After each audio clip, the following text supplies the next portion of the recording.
City India news Telugu. Welcome to city India news. Jogulamba Gadwal జిల్లా అలంపూర్ గద్వాల్ తాలూకాలో రాష్ట్ర వైద్య ఆరోగ్య శాఖ మంత్రి దామోదర్ రాజనరసింహ పర్యటన చేశారు. అలంపూర్లో జోగులాంబ అమ్మవారికి ప్రత్యేక పూజలు చేసి అమ్మవారి తీర్థ ప్రసాదాలు అందుకున్నారు. ముందుగా ఆలయ ప్రధాన అర్చకులు మంత్రికి పూర్ణకుంభంతో స్వాగతం పలికి శేష వస్త్రాలు సమర్పించారు. అనంతరం అలంపూర్లో 100 పడకల ఆసుపత్రి సందర్శించి పనులను పరిశీలించారు. బొంకూర్, ఎర్రవల్లి గ్రామాల్లో పంచాయతీ భవనాలను ప్రారంభం చేశారు. ఇక గద్వాల్ జిల్లా కేంద్రానికి చేరుకుని 300 పడకల భవనం పనులను పరిశీలించారు. నిర్మాణం చేపట్టే ప్రదేశానికి చేరుకున్న లబ్ధిదారులు గతంలో పేదలకు ఇచ్చిన ఇళ్ల పట్టాల గురించి మంత్రి ముందు ఉంచగా, మీకెన్ని పట్టాలు ఇచ్చారో అన్ని ఇచ్చాక మెడికల్ కాలేజీ, నర్సింగ్ కాలేజీ ఏర్పాటు చేస్తామని పేదలకు హామీ ఇవ్వడంతో లబ్ధిదారులు సంతోషంగా వెనుదిరిగారు. అనంతరం జిల్లా కలెక్టరేట్ కార్యాలయంలో అధికారులతో సమీక్ష సమావేశం నిర్వహించారు.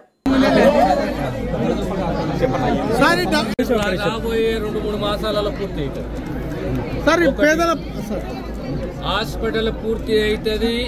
1400 పైచిలకు ప్లాట్లకు సంబంధించి పేదవాళ్లకు ఖచ్చితంగా కాంగ్రెస్ సర్కార్ న్యాయం చేస్తుంది. అరే మాటలు చెప్పిపోతారు, వాళ్ళకి ఇచ్చే వాళ్ళు మాటలు కావు, చేష్టలు ఉంటాయి. మాయి సార్ ఇక్కడే మెడికల్ కాలేజ్ కూడా ఉంది సార్. దానిపైన నిర్ణయం తీసుకుంటాం. అదే మెడికల్ కాలేజ్ క్యాన్సిల్ చేస్తారా? పట్టాలు కాలేజ్ క్యాన్సిల్ చేసేది లేదు. ఈ సంవత్సరం నుంచి medical college already principal appoint చేసినామా లేదా? చేసినామా లేదా? నువ్వు చెప్పు నాకు. దాని అర్థమైంది, అది ప్రిన్సిపల్ ని అపాయింట్ చేసినాము అంటే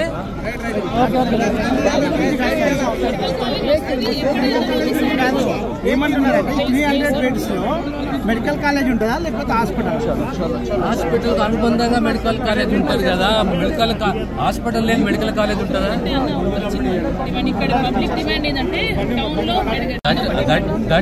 After I see the documents, after I see the collector's opinion, I'll take a call.